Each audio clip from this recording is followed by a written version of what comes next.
మనందరం మహాత్మా గాంధీ, జవహర్లాల్ నెహ్రూ, సుభాష్ చంద్రబోస్ లాంటి freedom fighters పేర్లు వింటూనే ఉంటాం. కానీ మనకు స్వాతంత్రం రావడానికి చాలా సంవత్సరాలకు ముందు పంజాబ్ లో జరిగిన ఒక ఊచకోతలో వేలాది మంది భారతీయులు తమ ప్రాణాలను కోల్పోయారు. ఆ ఊచకోతకు కారణమైన బ్రిటిష్ అధికారిని చంపడానికి 21 సంవత్సరాల పాటు ఎదురు చూసి ప్రతీకారం తీర్చుకున్న భారత విప్లవకారుడు గురించి మీకు తెలుసా? ఆయనే సర్దార్ ఉధమ్ సింగ్.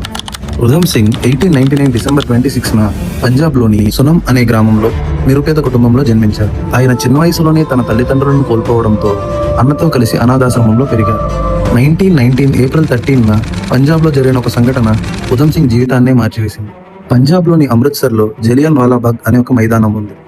ఆ రోజు ఆ మైదానంలో వేలాది మంది భారతీయులు ఒక శాంతియుతమైన సమావేశాన్ని ఏర్పాటు చేసుకున్నారు.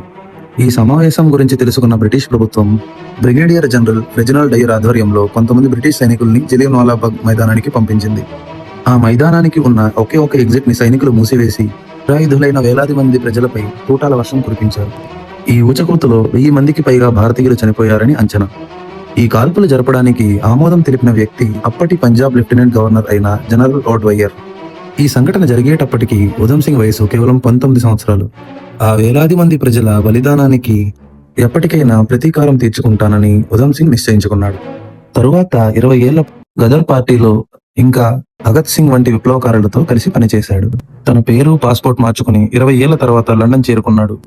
ఎట్టకేలకు 1940వ సంవత్సరంలో, అంటే జలియన్ వాలాబాగ్ జరగడానికి 21 సంవత్సరాల తరువాత ప్రతీకారం తీర్చుకోవడానికి ఉధమ్ సింగ్ కి సరైన అవకాశం వచ్చింది. మార్చి 13, 1940వ సంవత్సరం లండన్లోని క్యాక్స్టన్ హాల్లో జలియన్ వాలాబాగ్ ఊచకోతకి ఆదేశాలిచ్చిన మైఖేల్ ఆడ్వయ్యర్ పై తుపాకీతో కాల్పులు జరిపి తన ప్రతీకారాన్ని తీర్చుకున్నాడు. ఆ తరువాత అక్కడే పట్టుబడడంతో తనని బ్రిటిష్ కోర్టులో ప్రవేశపెట్టి ఉరిశిక్ష విధించారు. 1940 జూలై 31న ఉధమ్ సింగ్ కి ఉరిశిక్ష అమలు చేయబడింది. ఉధమ్ సింగ్ జీవిత చరిత్రపై 2021వ సంవత్సరంలో సర్దార్ ఉధమ్ అనే సినిమాని విడుదల చేశారు. మీరు గనక ఈ సినిమా చూడకపోయినట్టయితే తప్పకుండా చూడండి.